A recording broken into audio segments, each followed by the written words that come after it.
Olá, amigas e amigos.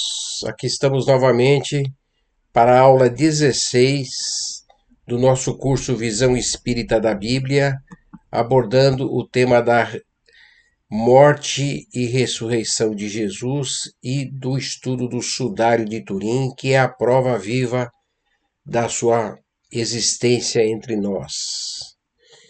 Il uomo della Sindole é como os italianos chamam o sudário que está na igreja de São João Batista, em Turim, no norte da Itália. Bem, falando um pouquinho sobre a Páscoa, né, que significa passagem, ela tem significados diferentes.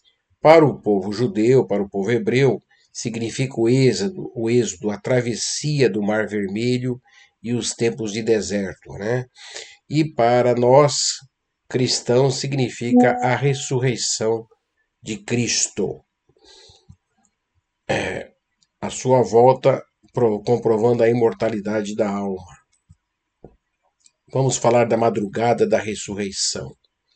No sábado, Maria de Magdala e Maria, mãe de Tiago e Salomé, compraram aromas para irem ungir o corpo de Jesus, né?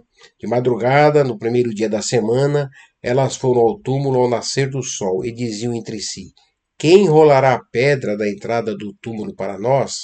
E erguendo os olhos, viram que a pedra fora removida. Ora, a pedra era muito grande. Tendo entrado no túmulo, elas viram um jovem sentado à direita, vestido com uma túnica branca, e ficaram cheias de espanto. Ele, porém, lhes disse: Não vos espanteis, procurai Jesus de Nazaré, o crucificado. Ressuscitou, não está aqui. Vede o lugar onde o puseram. Mas ide dizer aos seus discípulos e a Pedro que ele vos precede na Galiléia. Lá o vereis como vos tinha dito. Isso está registrado em Marcos. Estava então Maria junto ao sepulcro de fora, chorando. Enquanto chorava, inclinou-se para o interior do sepulcro e viu dois anjos vestidos de branco, sentados no lugar onde o corpo de Jesus fora colocado, um à cabeceira e outro aos pés. Disseram-lhe então: Mulher, por que choras? Ela lhes disse: Porque levaram meu Senhor e não sei onde o puseram. Dizendo isso, voltou-se e viu Jesus de pé. Não sabia que era Jesus. Jesus lhe diz: Mulher, por que choras? A quem procuras? Pensando ser o jardineiro, ela lhe disse: Senhor, se foste tu que o levaste, dize-me onde o puseste e eu irei buscar. Diz-lhe Jesus: Maria. Voltando-se, ela lhe diz em hebraico: Rabone, que quer dizer mestre. Jesus lhe diz: Não me toques, pois ainda não subi ao Pai. Vai, porém, a meus irmãos e dize-lhes: Subo a meu Pai e vosso Pai, a meu Deus e vosso Deus. Maria de Madalena foi anunciar aos discípulos. Viu o Senhor e as coisas que ele lhe disse. Bem, temos uma série de mensagens interessantes nessa passagem, né? O sepulcro vazio. A primeira a ter contato com Jesus é Maria, né? E não um discípulo, isso é bem emblemático, bem significativo, já falamos isso algumas aulas atrás, é o carinho que Jesus tinha por Maria Madalena, e a prova da passagem de Jesus por nós, que foram dois tecidos, né? O tecido que envolveu o seu corpo e o tecido que amarrou a sua cabeça, né? Fechando para que a boca não abrisse, um tecido menor, né? Pedro saiu com outro discípulo e dirigiram-se ao sepulcro. Corriam os dois juntos, mas o outro discípulo, né, que era João, correu mais depressa do que Pedro e chegou primeiro ao sepulcro. Inclinando-se, viu os panos de linho por terra. Chega então, mas não entrou. Simão Pedro, que o seguia, entrou no sepulcro, vê os panos de linho por terra e o sudário que cobrira a cabeça de Jesus. O sudário não estava com os panos de linho no chão, mas enrolado no lugar à parte. Então entrou também o outro discípulo que chegara primeiro ao sepulcro. Então, eles vão observar que o sudário estava acomodado num canto e o outro sudário, que seria um lenço, né, que como falamos, amarrou o crânio do Cristo, ele estava no outro lado. O sudário que envolveu o corpo, ele está na Catedral de Turim, e o sudário que envolveu o rosto está na cidade de Oviedo, no norte da Espanha. Jesus aparece e desaparece instantaneamente, penetra numa casa a portas fechadas. Em Emaús, conversa com dois discípulos que não o reconhecem e desaparece repentinamente. Acha-se de posse desse corpo fluídico, etéreo, que há em todos nós, corpo sutil que é o invólucro inseparável de toda a alma e que um alto espírito como o seu sabe dirigir, modificar, condensar, rarefazer à vontade. E a tal ponto condensa que se torna visível e tangível aos assistentes. Nenhuma novidade para nós espíritas, porque no início do espiritismo, no século XIX, nós vimos as experiências que os cientistas mais importantes do século XIX fizeram com os fenômenos de materialização, onde eles puderam também constatar esse chamado corpo sutil. Bem, voltando ao sudário, vamos ver que ao longo da história ele foi levado como uma relíquia para Constantinopla, e isso foi um dos motivos das cruzadas, né, resgatar o sudário. Depois, finalmente, ele cai na mão dos templários, né? E ele fica na França por muito tempo, até que finalmente ele vai para a igreja e fica então sediado na Catedral de Turim. É um tecido de linho puro de 4 metros de comprimento, porque ele não envolvia o corpo assim, e sim né, de uma forma longitudinal. Algumas representações do sudário. E aqui ó, a foto do positivo, né, com as marcas de incêndio, porque ele sofreu nessa catedral aí, ele sofreu um incêndio que fez buracos nesses lugares que vocês veem aí, e depois foi resgatado, recuperado pelas freiras que cozeram um linho semelhante. E a foto do negativo, tirado pelo fotógrafo italiano no final do século XIX, né? E que mostra exatamente a figura do crucificado, tanto de frente quanto de costas. Detalhes dos espinhos e da barba arrancada.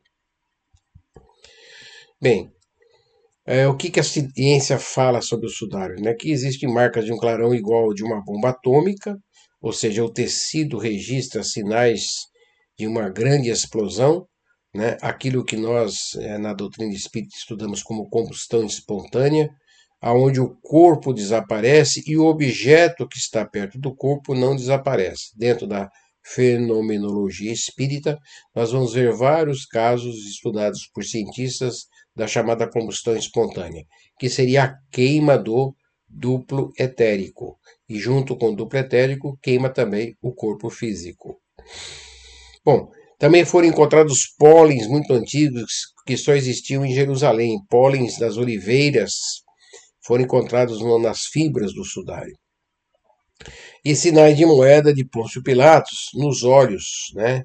Uma moeda em cada olho, moeda daquela época. Esse aí o rosto do sudário, já com alguma reconstituição, né? No ano de 1988, o Vaticano libera o sudário para estudo por cerca de 50 cientistas da NASA, num projeto que foi chamado Turing Shroud, onde esses cientistas fizeram mais de 100 testes do sudário e não conseguiram identificar nenhuma fraude no mesmo.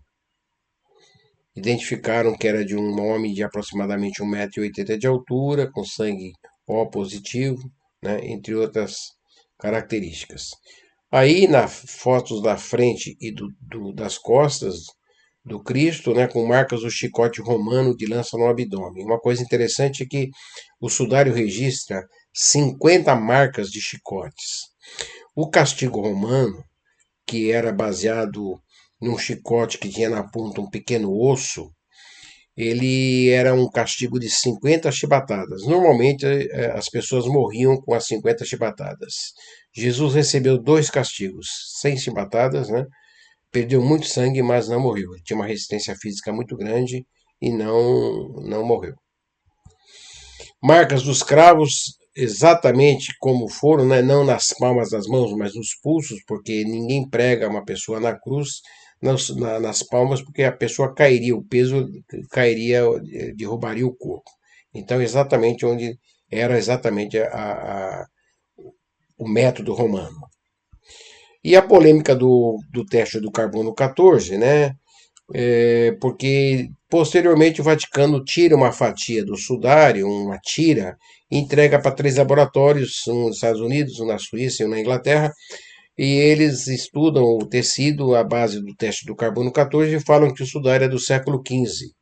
Porém, o próprio inventor do sudário, né, o inventor do método do carbono 14, disse que, em função de tudo o que tinha ocorrido com o sudário, inclusive essa alta temperatura que derreteu partes do pano na Idade Média, invalidaria o teste que ele inventou. Né? E também tem um lado, né, as irmãs carmelitas restauraram uma parte do sudário na Idade Média. Então pode ser que essa faixa que eles tiraram para exame foi exatamente o tecido da Idade Média que elas juntaram ao tecido original. Reconstituição pelo computador, está aí ó, a imagem reconstituída pelo computador e o que seria o verdadeiro rosto do Cristo, né? Muito sereno, muito tranquilo. Reflexões. Por que a igreja ainda se mantém conservadora sobre todas as evidências? Ou seja, por que ela não afirma que o sudário, né, embora ela trate ele como uma relíquia, ela não afirma que o sudário é do Cristo, né? Até porque talvez a igreja ainda não se convenceu da imortalidade da alma, né? A grande mensagem de Jesus, que a gente já falou várias vezes, parece que a igreja tem um problema com o lado de espiritualidade, né? De aceitar vida além da vida. Bem, e o que aconteceu com o corpo físico de Jesus? Né? Falamos há pouco que ele mesmo teria destruído, ou então algum seu auxiliar teria destruído o duplo etérico, causado essa grande reação nuclear, né? Essa micro-reação nuclear, e com ela também destruído o corpo físico sem ter afetado o tecido, ok? E com que corpo ele reaparece depois da morte? A teoria espírita é que ele aparece com um novo corpo astral que ele reconstitui, né? Ele reconstitui e por isso que os discípulos têm dificuldade de reconhecê-los, inclusive a própria Maria Madalena, como nós lemos ali anteriormente, né? Jesus estava num corpo um pouco diferente e só os seus hábitos é que poderiam indicar que ele era realmente o Cristo, como por exemplo as marcas que ficaram no perispírito e que naquele corpo que ele produziu provisoriamente estavam, né? A marca dos cravos, aonde Tomé o identifica, né? Com aquela passagem que ele fala que só acreditaria se tocasse nas chagas. E o fato dele aparecer e desaparecer em qualquer ambiente mostra que ele então usava o ectoplasma, principalmente dos discípulos e da própria natureza, para se materializar momentaneamente, e não só se materializar, né? Mas se alimentar, enfim, ter alguns minutos ou horas normais, como se fosse realmente um encarnado, né? E isso aí o William Crookes, o grande cientista do século XIX, um dos 10 maiores de toda a história da humanidade, William Crookes fez durante 3 anos consecutivos com o espírito Kate King, através da materialização de uma menina de 15 anos chamada Florence Koch, né? E durante 3 anos Crookes recebeu em laboratório a materialização da Kate, que ela se deixava tocar pelos presentes, ela estava 100% materializada, deixava que os médicos auscultassem seu coração, seus pulmões, se alimentava junto com eles, né? Então, mostrando que isso sim é possível. Se foi possível para Crookes no século XIX, porque não teria sido possível na época de Jesus. Bem, no livro Cristianismo, a Mensagem Esquecida, nós já citamos, né, do grande Hermínio Miranda, ele cita que essa frase de Jesus, o meu reino não é deste mundo. E Jesus vem confirmar essa mensagem que ele deixa no Novo Testamento, o meu reino não é deste mundo, né? Com a sua presença entre os discípulos até a data do Pentecostes, em que ele desaparece na frente de todo mundo. Amai-vos uns aos outros, como eu os amei, é a grande mensagem desse ser que esteve entre nós, né? E que hoje é conhecido como Cristo Cósmico, o Sananda, né? Pelas correntes espiritualistas e considerado o co-criador do nosso sistema galáctico, da Via Láctea. Espero que vocês tenham gostado dessa apresentação e convido vocês para a próxima aula, quando vamos abordar então as aparições de Jesus após a ressurreição e o significado que elas tiveram para o início do cristianismo. Comentários, está aí meu e-mail. Agradeço a presença e a participação de vocês e desejo muita paz